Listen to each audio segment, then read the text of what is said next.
Something went wrong in the other group. I don't know why. Only 8 people were there yesterday, so things are not good. Yeah, I'm not sure what these students are thinking. So, okay. So, should we wait 1-2 minutes? 2 minutes, maybe.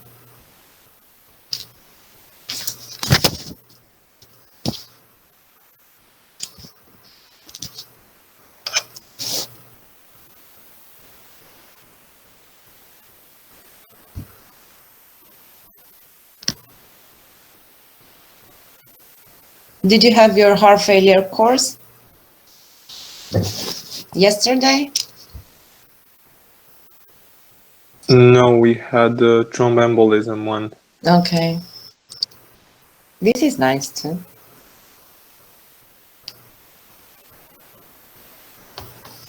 Okay, we will start with some cases.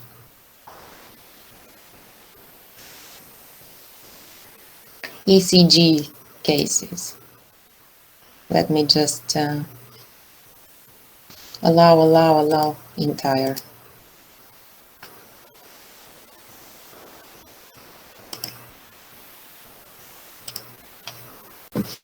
Okay.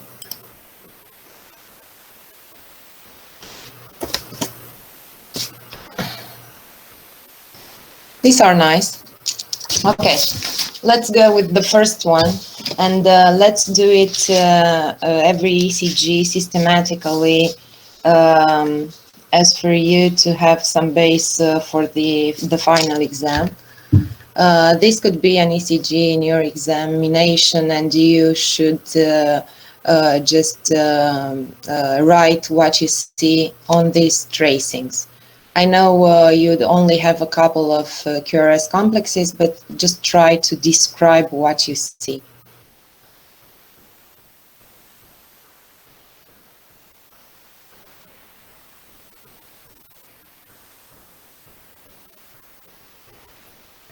Sinus rhythm. Okay, Nicolas, the first one, sinus rhythm.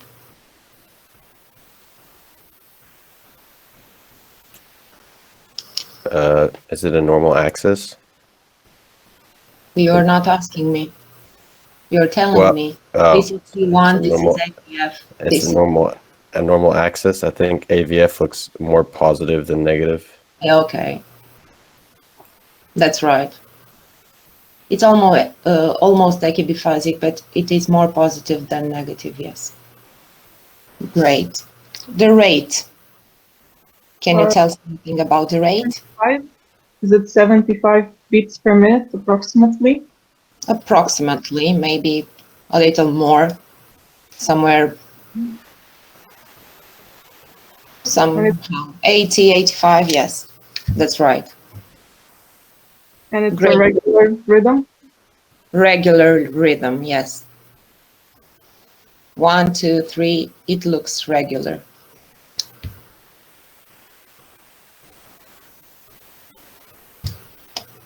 Oops. Okay. What can you tell about the QRS complexes?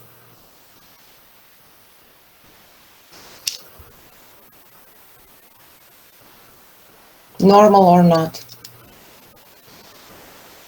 I know you don't see much, but you can see it's not a large QRS complex. It's small, yes, it's normal. Something else.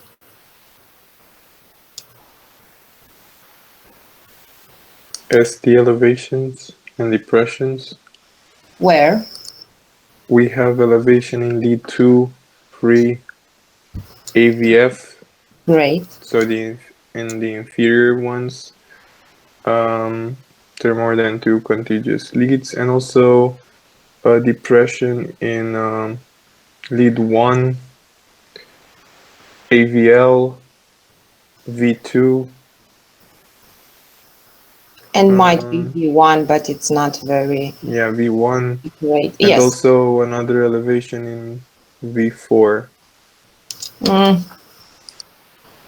Okay, so if you look in the inferior D2, D3, the AVF, you see an ST elevation. Okay, you should look for the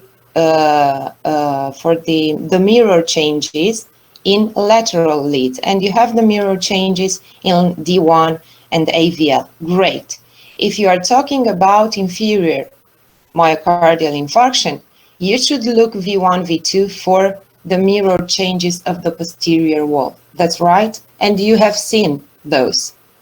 Okay, what else can you tell? Do you see something else here? It might be a posterior one as well. Yes, great. It might be a posterior one as well. Inferior and posterior ST elevation myocardial infarction. But what can you see here? What's this one? Here. Deep Q waves. Great. Deep Q waves. That's right. Okay. This patient, 42, I forgot to tell you this, angina for 2 hours, was hospitalized, of course, was admitted, and this is the first ECG during occupation. He was he went to the cath lab. He had the occlusion of the right coronary artery in the proximal area, and he got a stent. After this, he was admitted, and the first ECG you see here. This is one ECG. We have no complete ECGs. We only have one derivation, so you can comment upon this one here, the first one.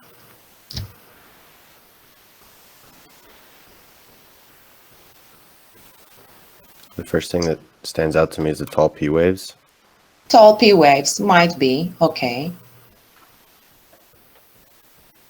Normal QRS, maybe a slight ST, not really, because here we have the isoelectric baseline. Okay, what else? Bradycardia. Great.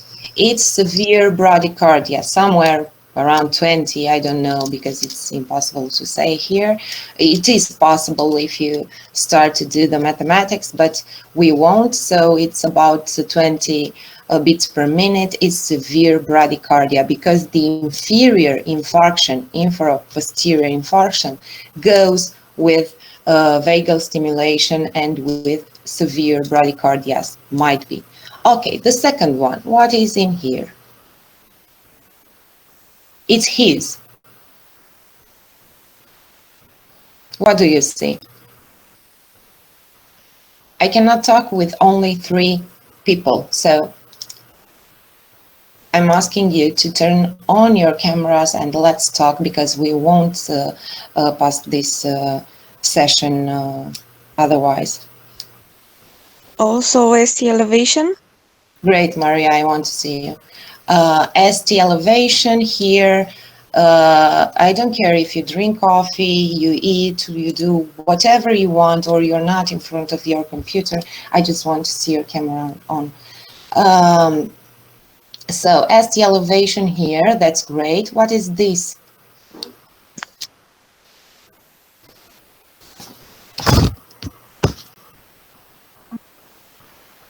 This one here. This bit, what is it? Junctional beat, junctional rhythm, or Ventricular ectopic. Could be a ventricular ectopic or a junctional rhythm. What a junctional, but it is ventricular ectopy. That is clear.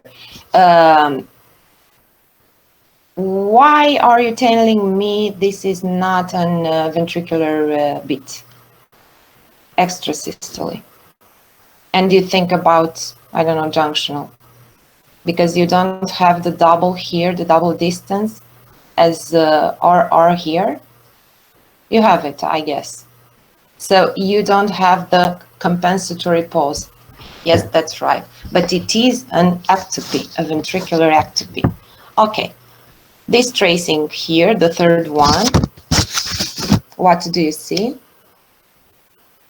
A ventricular ectopy here, and how is it called this one?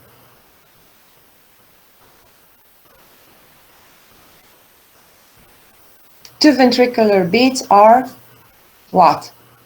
A couplet, yes? It's simple. What about this one here? You don't see the ST elevation anymore.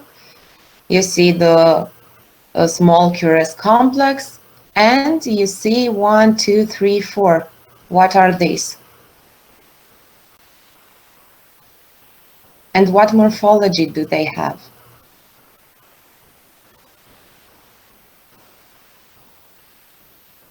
Come on, be brave, because you know all this. Ventricular tachycardia It with might the bundle branch with the first part. It's called quadruplet, Quadruplet. yes, and it has the morphology of the right bundle branch. It has another morphology as this one here. This one here has the morphology of left bundle branch block. Okay, quadruplet.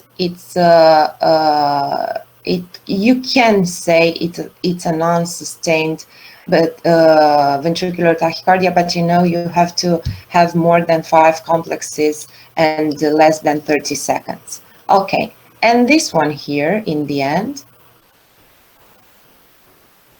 it seems like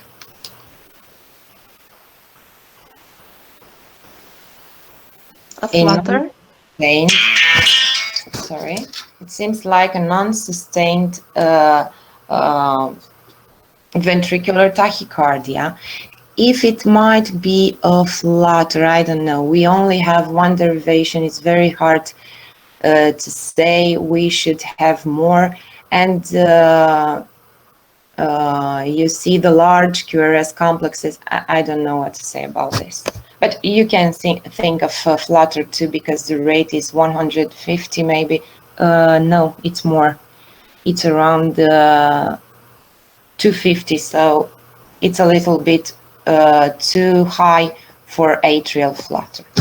Okay, we'll go ahead with case 263-year-old male patient with dizziness in the morning. One day before, he experienced epigastric pain radiating to his back, nausea and vomiting. What do you see on this ECG? This one here, that are so trembled are artifacts, so do not try to comment upon the artifacts. What do you see?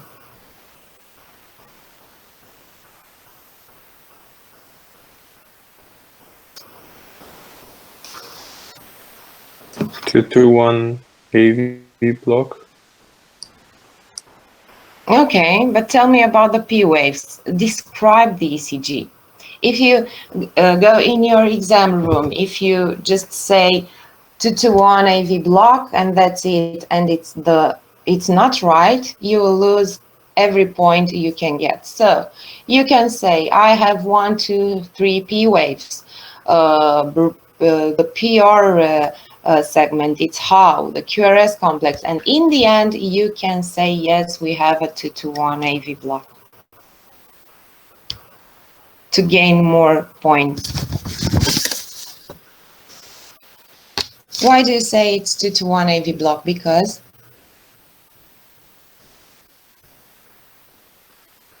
it is very hard. You guessed it right. This one here is a P, this one here is a T, this one here is a P, this one here is a P, this one here might be a P. Because this one and this one are the same as morphology. You could have said that because it is a bradycardic rhythm, it could be an U wave, but it's not. It's a P, and you are right. It's a 2 to 1 AV block. This one here with this one here are Ps. Okay, what else do you see? Why does this patient have an AV block? And what about the epigastric pain and vomiting and nausea? This would bring to you some important details, some important information. Vagal. It can be due to vagal stimulation. Vagal stimulation, but why? Yes, you are right, but why? Just look systematically. D1, D2, D3. AVL, AVF. V1, V2, V3. Rhythm, rate, P, QRS, STT.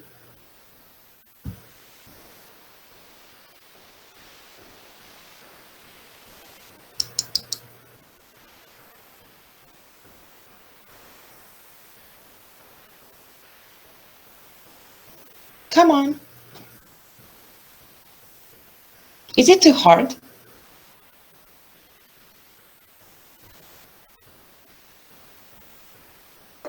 The heart rate Okay, is, heart rate. let's see, 1, 2, 3, 4, around 50. Might be 45, 50. Okay, it's sinus rhythm. Okay. Sinus. Okay, you have two P waves here. Okay. One P Um, here. Or sinus waves, yes, okay. and for the axis, could it be like left axis deviation? Not really, no. No, you have positive in D1, positive in AVF. No.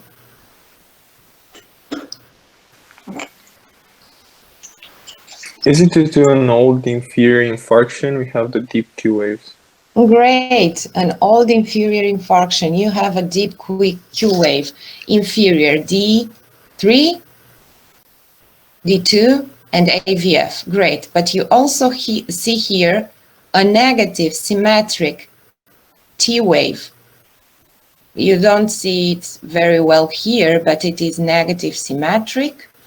And you see it here in V8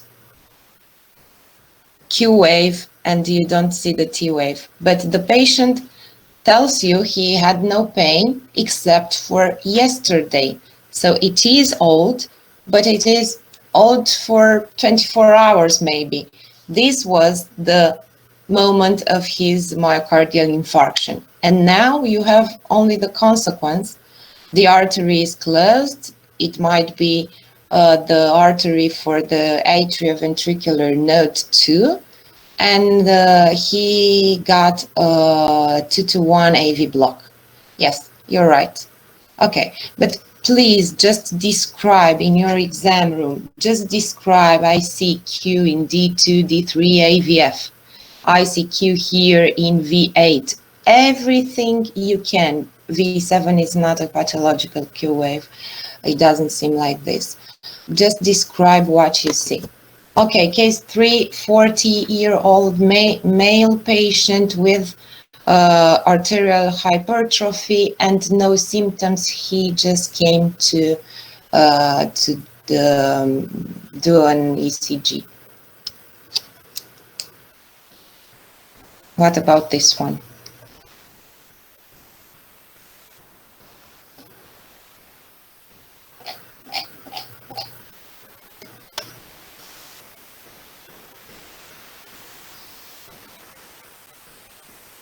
Okay, Alexandra, help me with this one.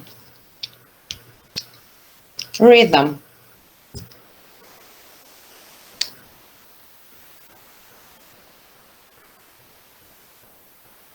Do you see P waves? Sorry, I was talking alone. So first of all, yes, we can see P wave, so it's a sinus rhythm. Great. The rate is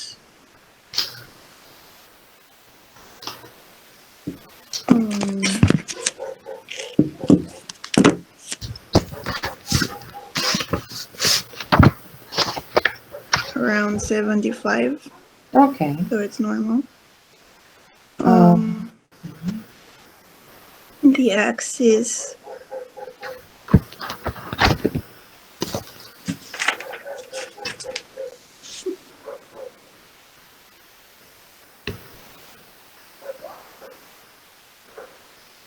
It's also normal. Okay.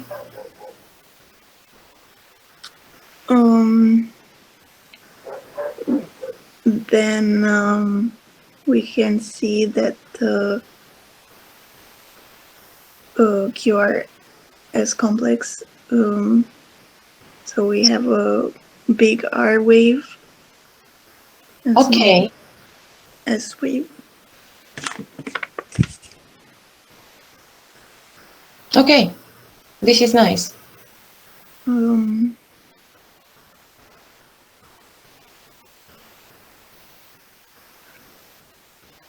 Is this a normal ECG or it's a pathological one? Normal or not? I'm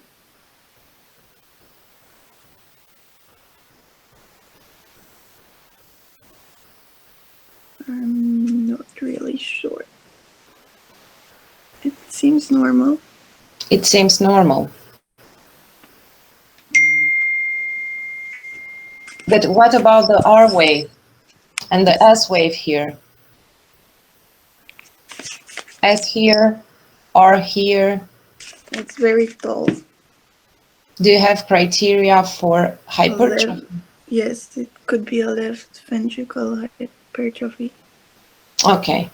Anyone has another opinion about this one?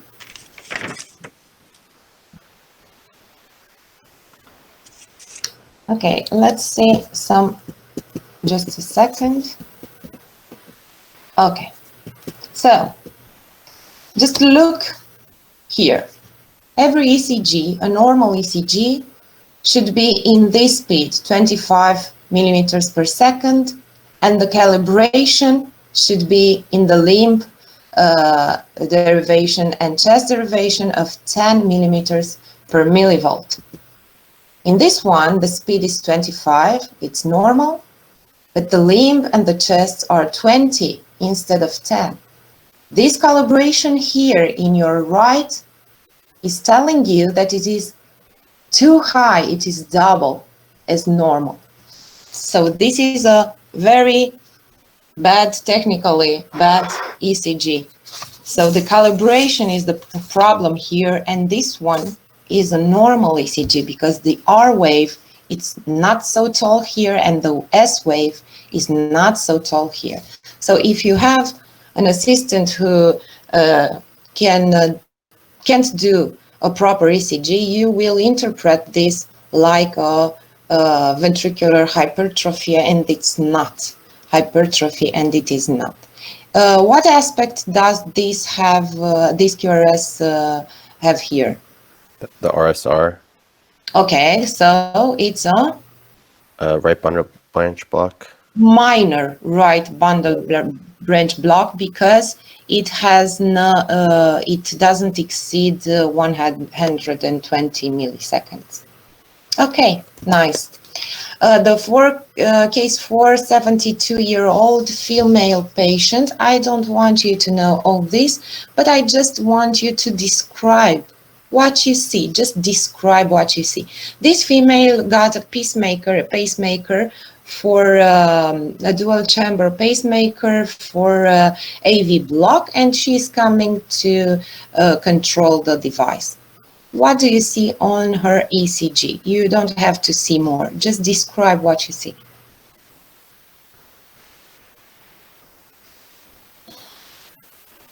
ST depression in V1, V2, and V3. V1, ST depression. V1, V2, V3. I don't see an ST depression. I see the QRS complex, a stimulated one, but I don't see any depressions here. You want to tell me about elevation, maybe? Elevation, yeah, sorry. Elevation, no. This QRS complex has the morphology of the left bundle branch block because it is stimulated and it comes from the right ventricle. So you cannot tell anything about the ST elevation because it is a secondary repolarization aspect. So no, it's not. Okay, the QRS. You have to see the spike here before every QRS complex. The spike, spike, spike, spike, spike. So you can say it is a stimulated rhythm with what heart rate?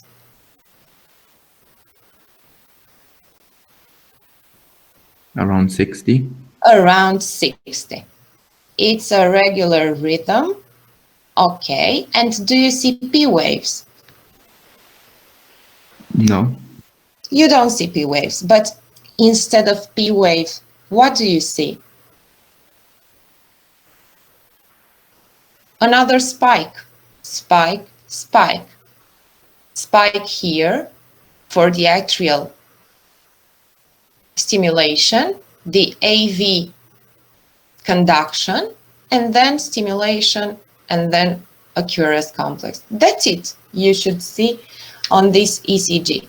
So atrial stimulation, ventricular spike, the QRS complex. The QRS has the morphology of the left bundle branch block. It comes from the right ventricle. It is a normal ECG. That's it.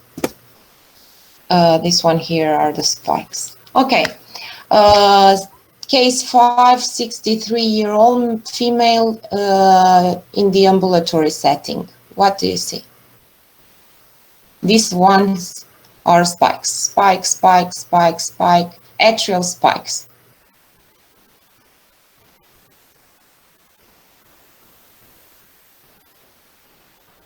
Do you see more? In this case, it looks like a P wave before the QRS. Yes, and it have a little P wave atrial activity, but the atrial lead does not sense any electrical atrial activity, so that's why it's pacing the atrium. Yes. So it's a pacemaker spike. It's a pacemaker spike. It's a pacemaker AAA. So it's put in the atrium, senses the atrium, the atrial activity, and it's pacing the atrium. Yes, you're right. It's too hard for you, this one. Okay, case 6. 73-year-old male patient, extreme fatigue and irregular rhythm. Let's do this one. Is it atrial flutter because of the teeth? Like, Might be, but let's begin with the beginning. It's irregular. So it's irregular. Great.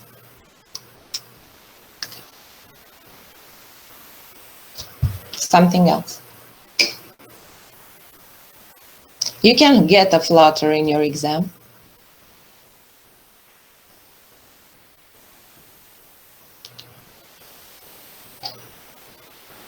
It's a bradycardic rhythm. What rate? About 40. 50. 50. Yes, 50. Great. Irregular, 50. It might go to 42.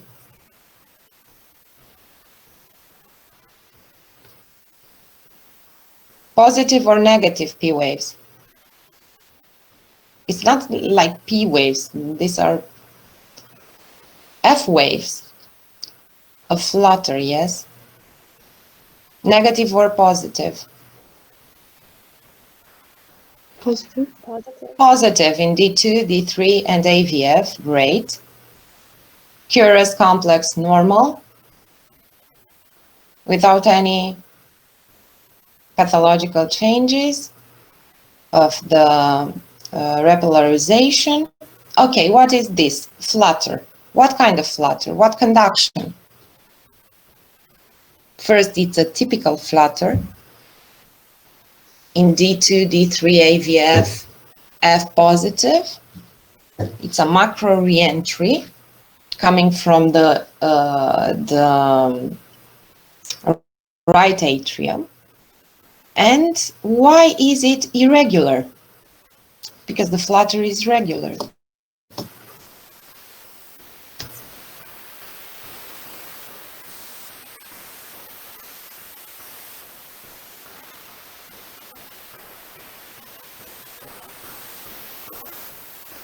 Just count the waves. 1, 2, 3, 4, 5. 1, 2, 3, 4. 1, 2, 3, 4. Maybe here. 1, 2, 3, 4, 5. This one here. 1, 2, 3. Because it have a variable AV block. We have a very, very high rate for the F waves, around 300. And to protect the ventricles from conducting, the AV node gets blocked. Yes, because if it didn't, the AV for the ventriculars would be 300, and that means ventricular fibrillation, yes? The reason for the irregularity is that the AV block is variable here in this case. So I have a question. yes, yes. Why is it typical if it's positive in 2-3 and AVF? How is it? Shouldn't they be inversed? Should they be inversed? You might be right, yes. What is typical and atypical means? Counterclockwise in Counterclock. typical. Okay. And atypical It's the other way around. is the other way around. Okay, great. Great remark. Thank you. Okay, let's go further. Female diarrhea in syncope. This is the ECG. What is this?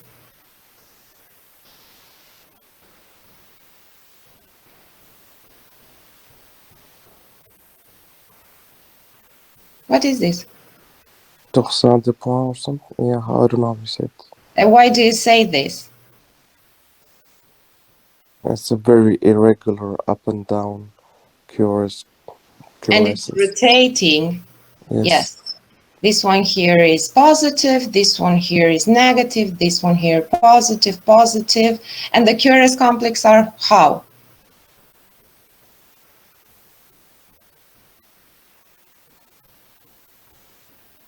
They're wider complexes.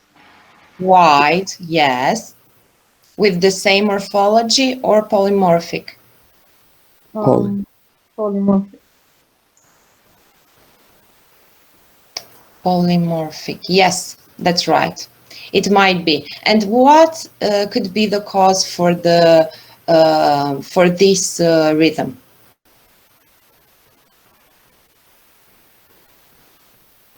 What may be? What's the cause?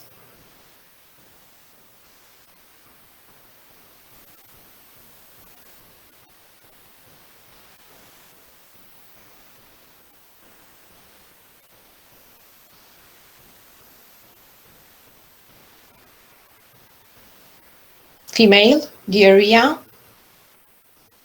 What could produce? What's the consequence of diarrhea? It's electrolyte imbalance.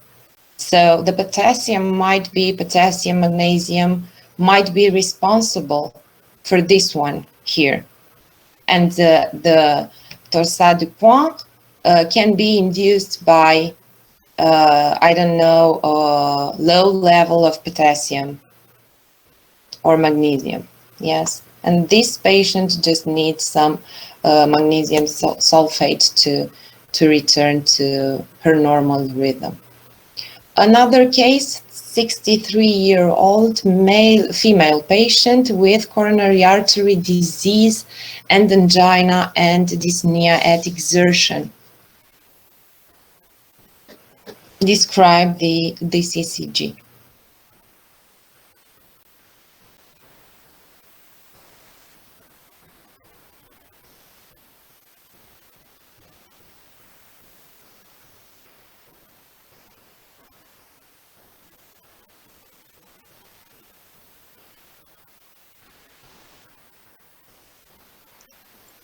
It looks like a ventricular flutter, but I'm not sure. Ooh, ventricular flutter. No. No. No. Ventricular tachycardia. Maybe. Ventricular tachycardia. Might be. Okay, the rate, the A, No, of fibrillation actually, not flutter. fibrillation. It's kind of regular, yes? And the ventricular fibrillation is a chaotic rhythm. It's not so regular, not so nice on the ECG. It's something chaotic and it's with a very, very high rate. And The heart rate is around 150 now. okay, I forgot to tell you that this patient was kind of hemodynamically stable in this rhythm. So let's forget about the ventricular fibrillation. Just tell me if you see any P waves. No. You don't.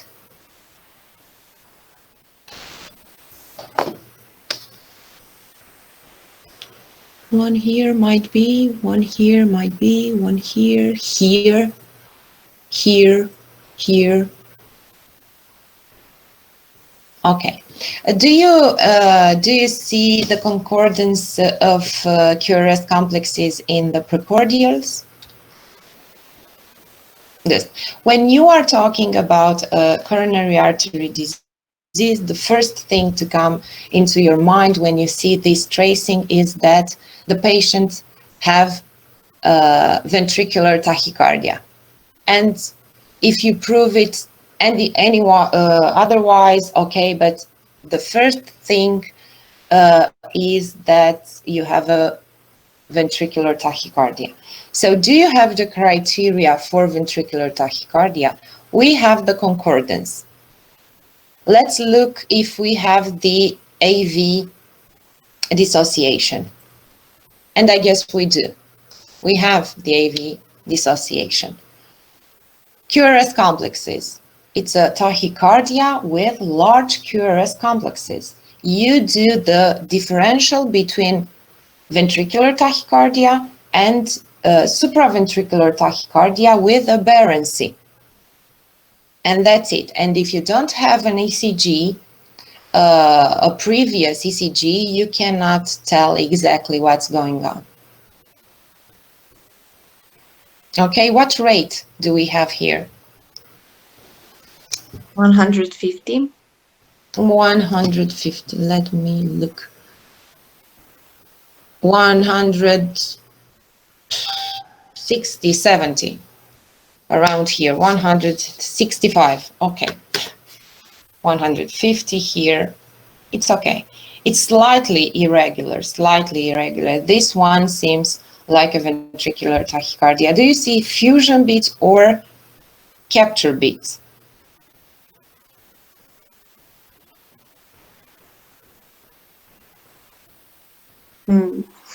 No, you don't see any.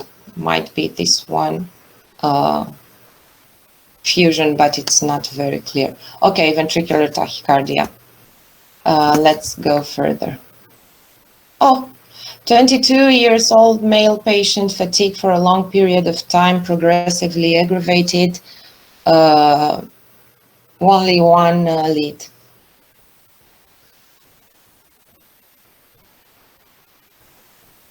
What does this patient have? The speed is double in this one again, so it looks more wide than it actually is, I think. Okay. The speed is doubled here, so it's not a bradycardia, yes? Just pay attention to the calibration and the speed. It's 50 and instead of 25, so this patient is healthy. 26-year-old male patient with syncope. What do you see on his ECG?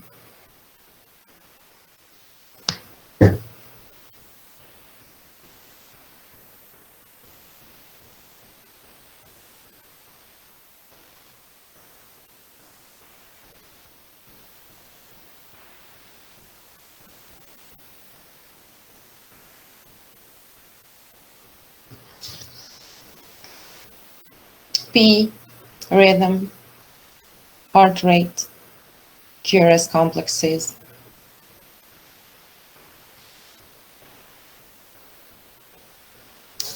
Well, I see P waves. You see P waves, okay. Okay, about the rhythm, the rate, what? Around 60? Around 60.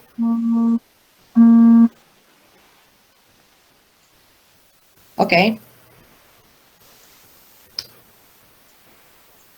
PR? We have long PR interval. Yes, it seems to me it's long. So we can have a grade 1 AV block. Yeah. Okay. What else?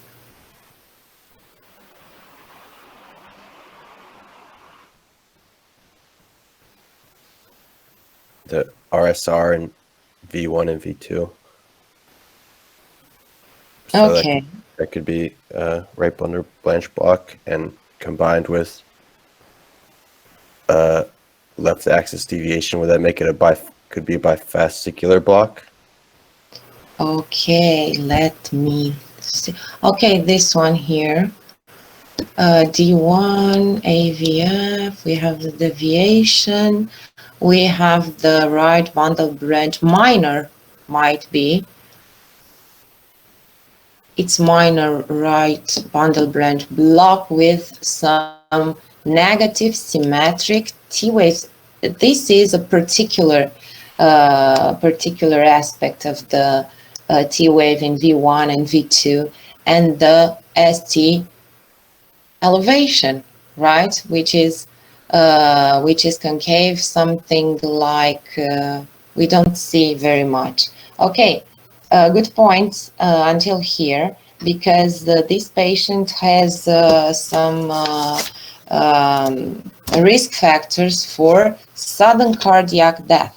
Why is that? Because this one here in V1 and V2 is typical for Brugada syndrome, typical for type 1 Brugada syndrome, because it resembles this one, cuffed ST segment elevation with those T's in V1 and V2 which are negative.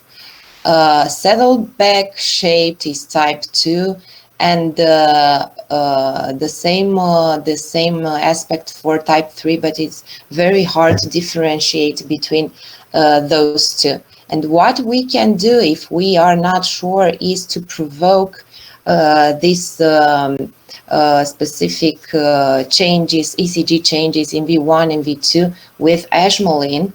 And we did that, and you see the patient had this aspect here just in V1. I guess this one is another patient we had in the clinic, and this is more evident for Brugada syndrome type 1. These patients, although they are very, very young, should wear implantable cardio defibrillator, because otherwise they could get into trouble. So yes, you saw very well the ECG changes on this ECG. What is this one here?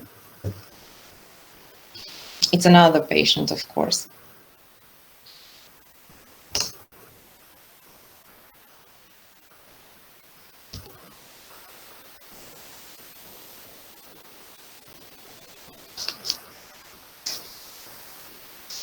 This should be quick.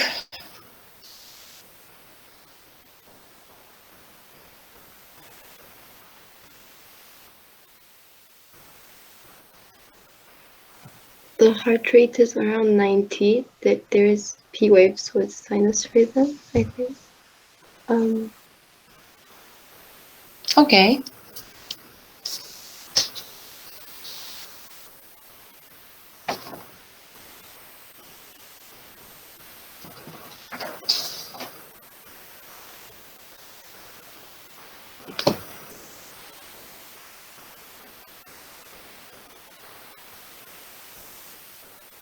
Go ahead.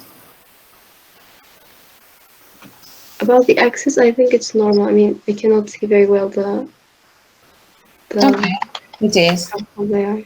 AKB phasic here around 0 degrees, okay?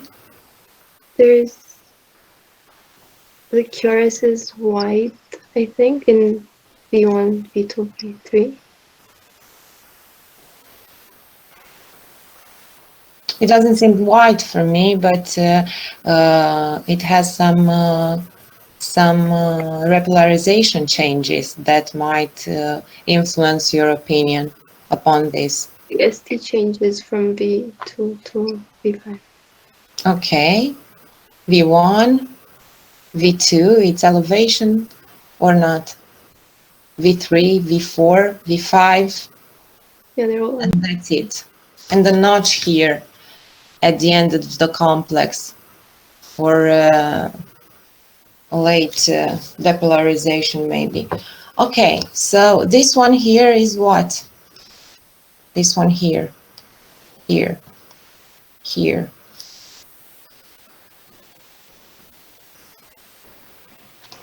Is it a pathological Q wave? Is it a pathological Q wave with ST elevation in what territory?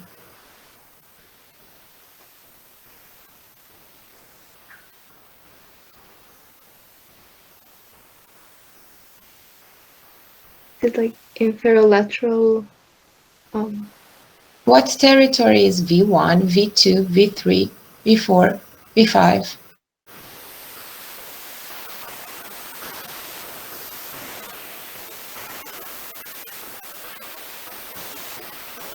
Tell me. It's simple.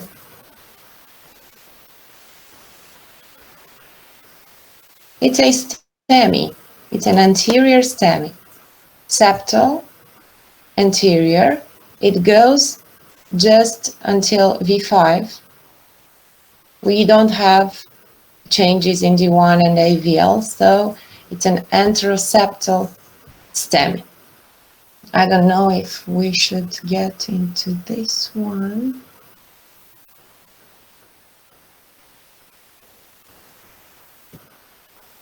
Let me just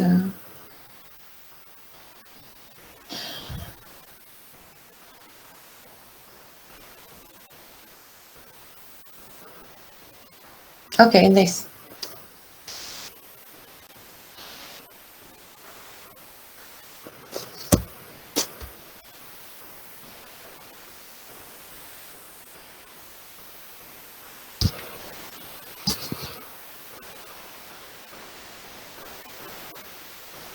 I lost you. Should we stop and do our clinical case?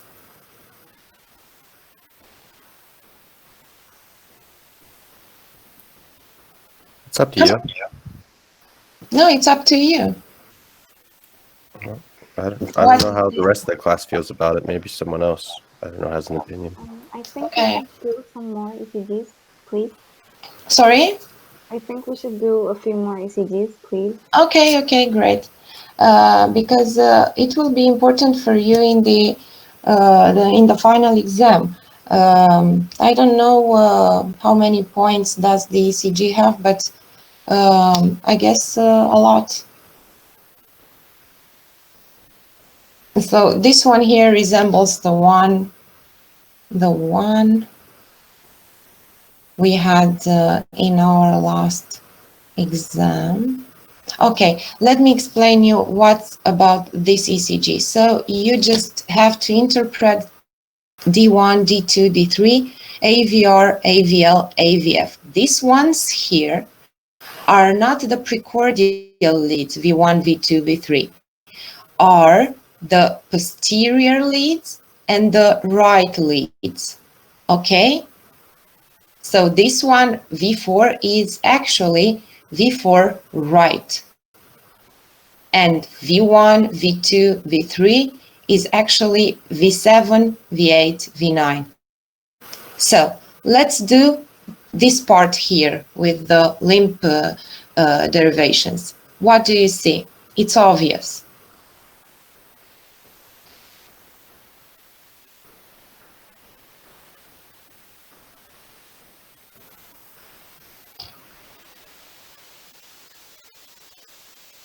Ovidio, help me. Yeah, we have ST elevation in lead 2, lead 3, and an AVF, and ST depression AVL. Great, great. If you have it on in these derivations, where should you look? You have inferior, yes? Yeah. It's associated with lateral, and you should have V5, V6, but we don't. So the first information is that you have an ST elevation, which is clear, of maximum around 5 millimeters in AVF, and with mirror changes in AVL. And this one here is V7, V8, V9. What do you see? ST elevations. Great, ST elevation. So we have the posterior wall too. And this one here is one derivation of the right ventricle, and you have the ST elevation, you have a potential here, a little R. This is not a Q. So what kind of infarction is this one? Inferior posterior. Plus right Lateral. ventricle. Plus Okay. right ventricle, okay? Great. This was one here is kind of the same. I want you to look at this one. What do you see? Just 3 derivations. What do you see?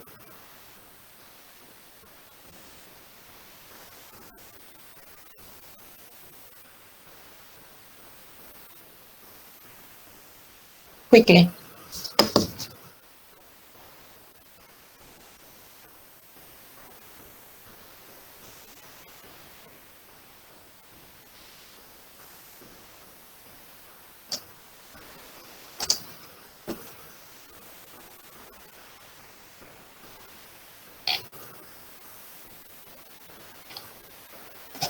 Maria, what do you see?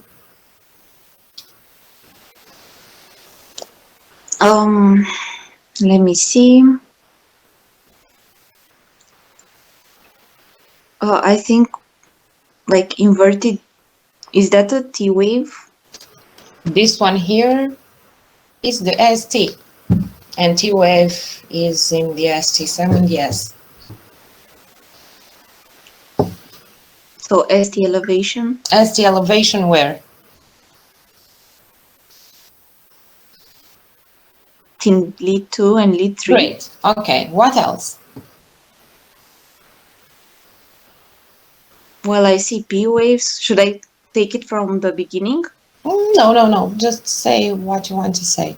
You see P waves, how many?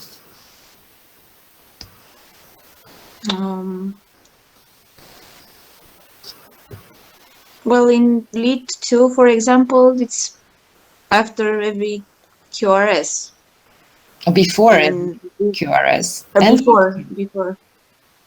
And in lead 3 as well. Before or after? Before. Okay. So. In lead 1. You don't see. I see one, but it's really small. You're right. You don't see the P waves in D1 very well. Okay. Heart rate. Heart rate. Let me see. Here, around 43. Okay. So. Oh, it's written there. Bradycardic here. Yes. Yeah, it's bradycardia. What's this one here?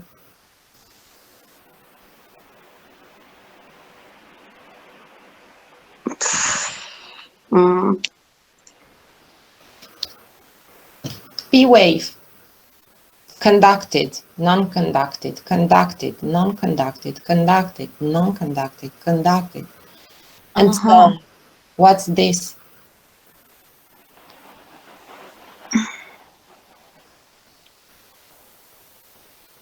It's 2-to-1 AV block, yes? Pay attention to the P waves. Do you know the heart block poem or the story with the wife and the husband? Did you get this one? No? Just the wife. when the husband Okay. during last week's LP. Okay, great. I want to tell this story with the wife and the husband because it's very nice, and you don't forget this one here, or you should learn the poem for the heart blocks in order to not forget the heart blocks. I won't spend time on doing this today. If you want to, I will, but I don't think we should. Okay. Okay, just V1, V6 here. It's a patient who came into the emergency department with thoracic pain, and it was and it had the myocarditis 2 years ago. Just very quickly, V1, V2, V3, V4, V5, V6. Just tell me if you would have sent the patient to the emergency department and for what, seeing this ECG, because he just texted his cardiologist, and his cardiologist told him you should go to the emergency department. Based on what did he see?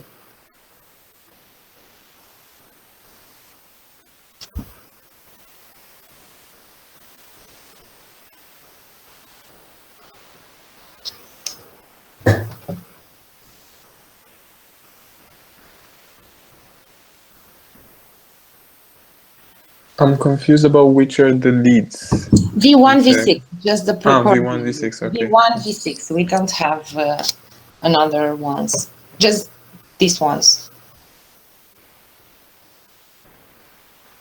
Is that something is bothering you on this ECG?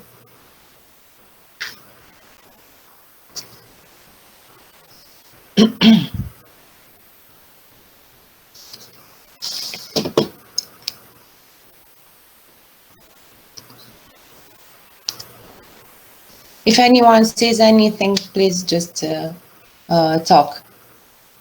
Maybe wide T waves. Sorry? Wide T wave. A wide T wave. Might be a wide T wave, or might be our zoom when taking the photo, but no, you might calculate the QT interval, maybe. If the T seems wide, this is the only reason a T could be wide. But it is normal, I guess. It's 8, 9, under 500. Anything else? Do you see an ST elevation on this ECG? Where? On the second row. On the second row. So this is V1, V2, V2, V4, V5, V6. In V2, this is the isoelectric baseline, and I kind of don't see any. This is questionable, the V5, V6. But if you don't, if it's not very evident for you, that means you are great doctors, because the cardiologist sent this patient to us. And just look here. Of course, it seems like the ST segment is elevated in V5, V6, and it was the same as in AVL and D1, but I don't know, I don't have those derivations in my telephone, I don't know why. But when we verified the baseline here and we draw it, we saw that the PR segment was depressed. So it was a sign of acute pericarditis and not a sign of lateral STEMI. He was sent for the suspicion of lateral STEMI. It was not very evident, but the PR was depressed. So pay attention when you see an ST elevation, just look at the isoelectric baseline to make sure that the ST is really elevated or not. And the last case, a man, 36-year-old male patient, drunk. He came with palpitations after a hard night in the club. He had no cardiovascular risk factors, no personal history of cardiovascular diseases. What's this?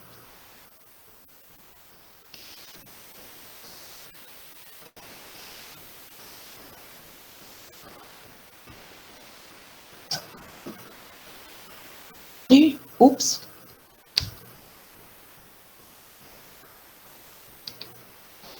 Could be atrial fibrillation, maybe. Could be, it is.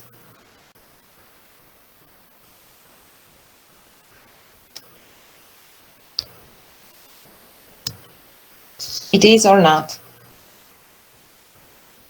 It is. Okay. What rate? What rate?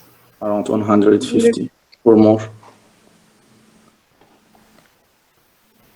Okay. Normal QRS complexes?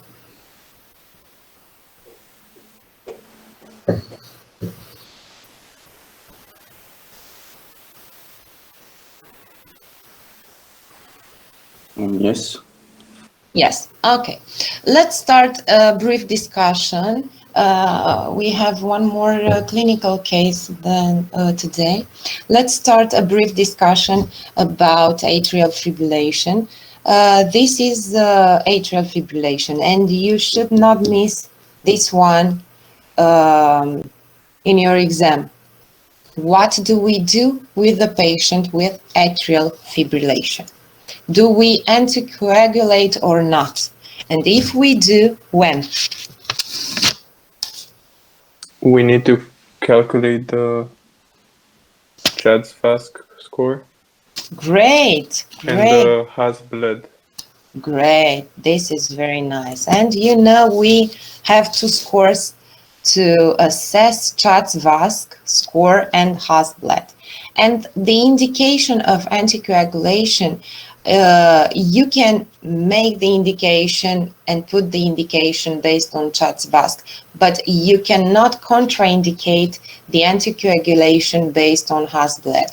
You have to assess this one here, the risk, the hemorrhagic risk, just to change some parameters that are here, to change the alcohol use, to change drugs use, to change the medication predisposing to bleed. Of course, you cannot change age and the unstable biological parameters, but if you can just lower the Has-Bled score.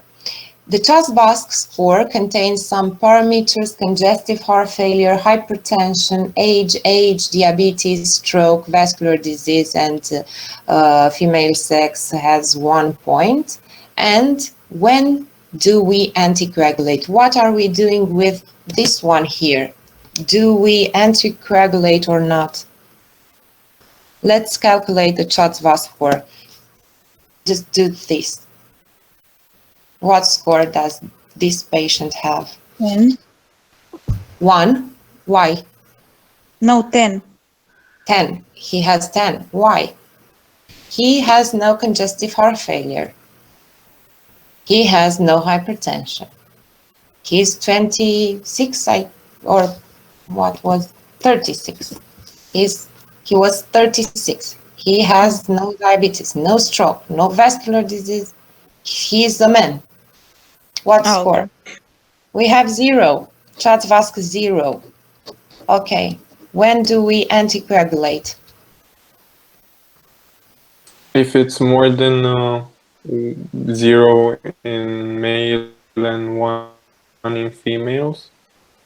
This one. First of all, CHA2DS2-VASc, then Has-Bled in cases of atrial fibrillation, and we think about anticoagulation when it's more than 1 in male and more than 2 in female. We are not very sure here. We can think about anticoagulation, but please just remember this number: 1 in men, 2 in females. And the recommendation is very clear when you are below these limits: 2 in males and 3 in females. So 1, 2, you may consider the anticoagulation. Okay, and you begin anticoagulation with whatever you like, vitamin K or NOAC, but the first recommendation is to begin with NOAC. Just do not let patients with atrial fibrillation non-anticoagulated. This one here, it was a young patient coming from the club. He was drinking too much, and this one was interpreted like the vacation atrial fibrillation because of his late night and too much drinking.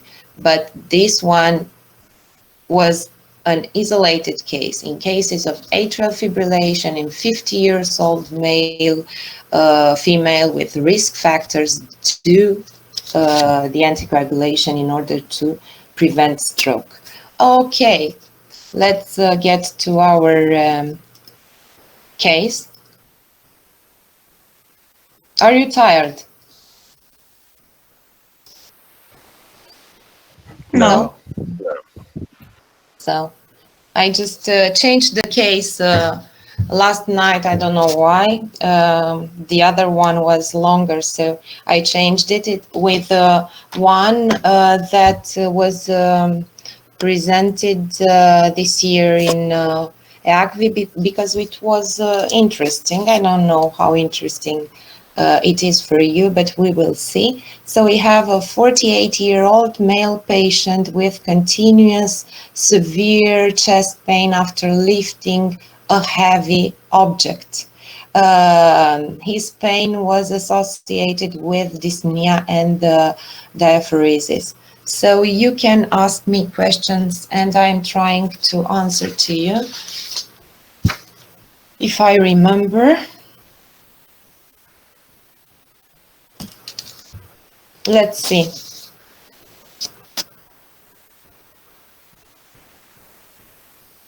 Oh, I don't have the slides here.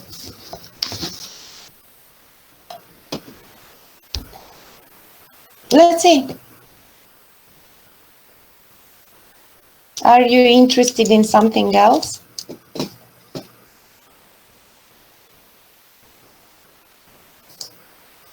Do you need more information? Do the anamnesis.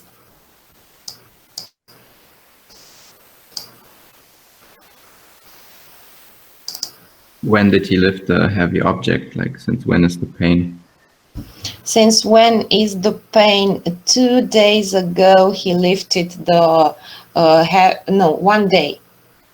And the pain started immediately after lifting it? Or? And the pain started immediately after lifting the object. And he went to the emergency department in another city, and he was admitted into the hospital, and he accused persisting pain during the hospitalization, and they contacted us because on call it was a surgeon.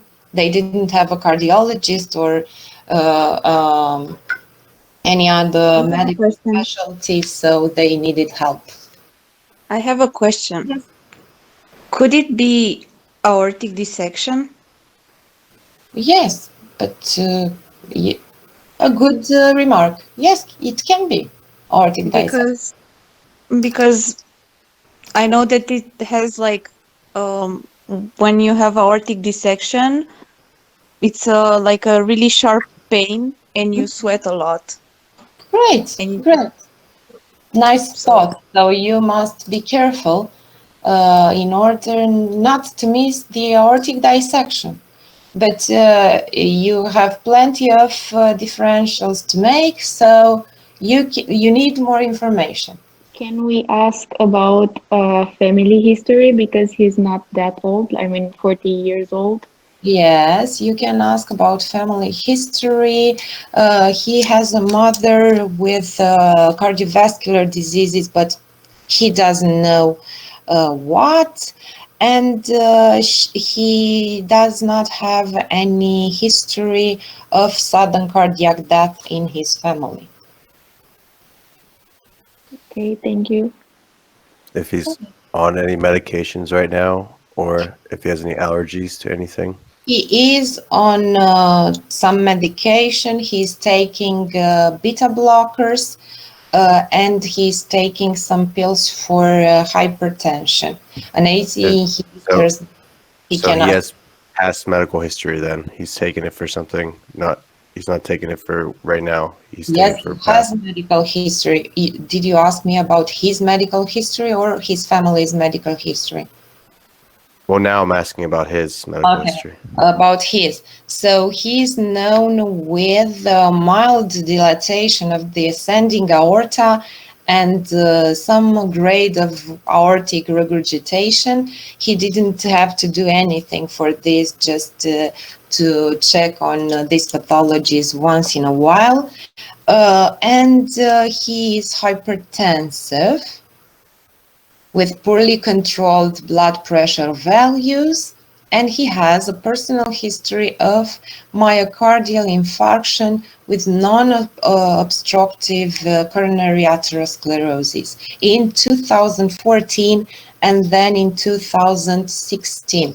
So he had 2 episodes of myocardial infarction with no obstructive coronary artery disease.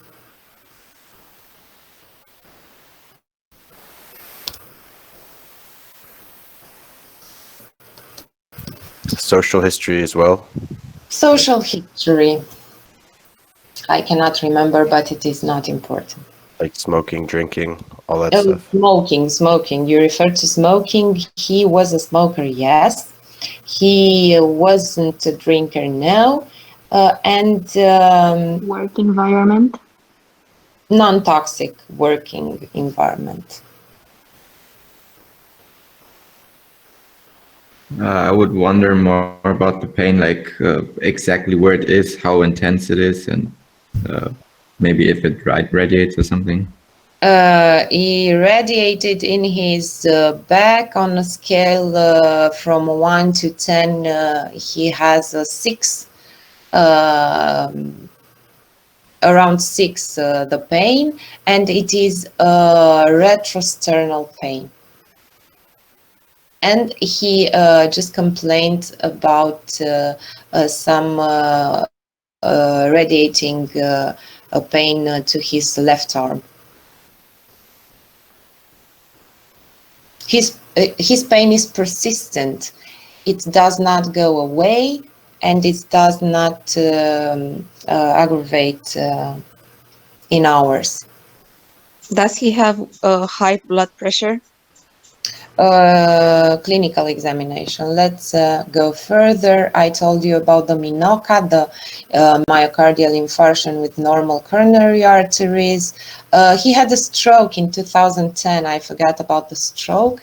Aortic regurgitation, mild dilatation of the ascending aorta. He knew he had 53 millimeters his ascending aorta.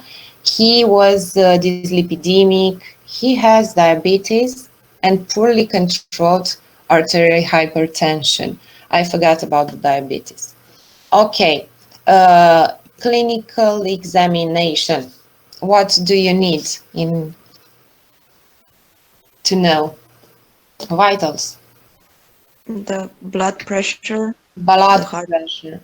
135/50 millimeters mercury.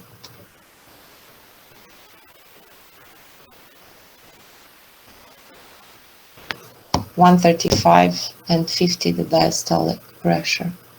Heart rate 100 beats per minute. What else? Respiratory rate. Respiratory rate 23 per minute.